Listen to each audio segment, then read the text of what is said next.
네, 여러분 안녕하십니까. 저는 대구 의료들병원 병원장 박찬홍입니다. 오늘은 제 진료실에 와서 가끔 이제 그 질문하시는 분들이 계십니다. 이제 그 우리가 유튜브를 하는데 이제 대구에서 찍는 것도 있고 그다음에 서울 청담에서 찍는 것도 있는데 이제 여러 가지 중에 이제 인대 재건술을 조금 문의하시는 분도 있고 저도 이제 대구에서 인대 재건 수술 치료 방법에 대해서 말씀드리는 게 있었는데 오늘은 인대 재건술에 대해서 좀 말씀드리려고 합니다.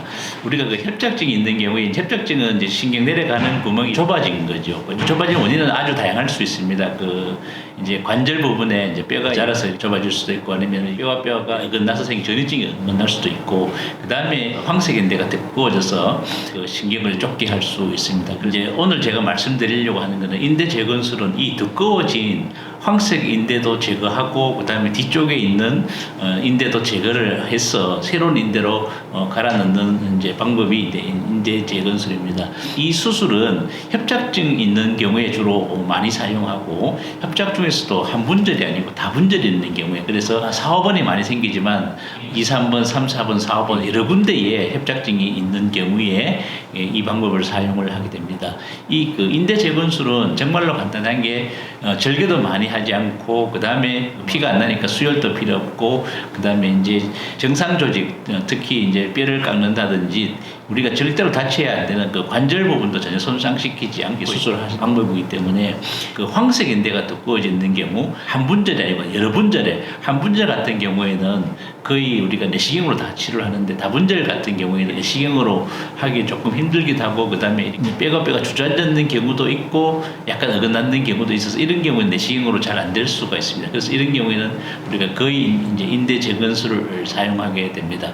이것은 이제 나사를 갈아 끊으니까 입원 기간도 나사 넣는 것 수술비에 훨씬 이제 짧습니다. 그래서 거의 뭐 일주일 안에 끝나고 3, 4일 만에 퇴원하는 방법이 인대 재건술입니다. 인대 재건술을 이제 하기 전에 제가 아까 말씀드렸는 이제 협착증 중에 제가 이 시술이 주로 많이 이제 이용되는 것은 황색 인대가 두꺼워지는 경우에 시술을 되는데 우리가 MRI 찍어보면 이제 신경이 둥그랗지 않습니까? 신경의 뒤쪽 부분을 감싸고 있는 게 인대인데 이게 우리가 손에 구두살 생기는 것처럼 점점 두꺼워져서 이게 신경을 뒤에서 누르게 되면 못 걸어가고 아파집니다. 그래서 이것도 우리가 1기, 2기, 3기 나눠지는데 아주 심한 경우에 수술을 하게 됩니다. 그래서 특히 뒤쪽 부분에 심하지 않는 경우 우리가 풍선 확장 수술이나 다른 이제 방법으로 충분히 비수술로도 치료가 될 수 있는데 근데 이게 너무 심하게 눌려졌는 경우에는 그 인대를 갈아 넣는 인대 재건술을 하는 방법이 가장 확실한 방법입니다.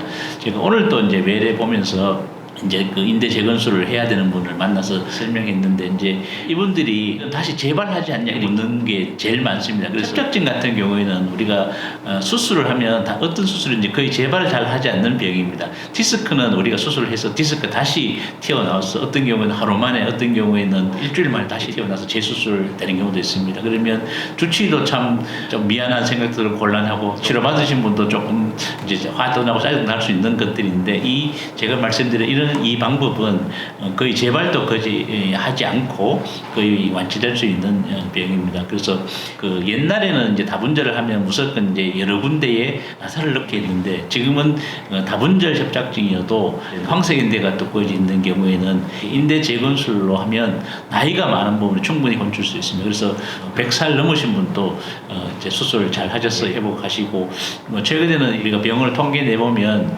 70대, 80대, 90대 분들도 거뜬하게 수술 잘 해내고 요새는 이제 우리가 수술하기 전에 내과 선생님이나 다른 과 선생님들하고 협진을 해서 수술을 하는데 이제 문제가 되는지 이런 것도 다 걸러내기 때문에 안전하게 수술도 할 수 있습니다. 이 수술은 길지 않기 때문에 우리가 그냥 정맥마취로만 충분히 할 수 있어서 잠만 잔 생각하시면 충분히 그 마취로도 걱정하실 필요가 없습니다. 그래서 이제 다분절인데 나사를 넣는 게 많이 부담스럽고 이런 경우에는 인대 재건술로 충분히 정상생활을 영위할 수 있습니다. 오늘은 협착증 중에 인대가 두꺼워졌는 경우에 특히 한 군데가 아니고 여러 군데 인대가 두꺼워졌는 경우에 어떻게 치료하면 좋을지에 대해서 말씀드렸습니다. 네, 감사합니다.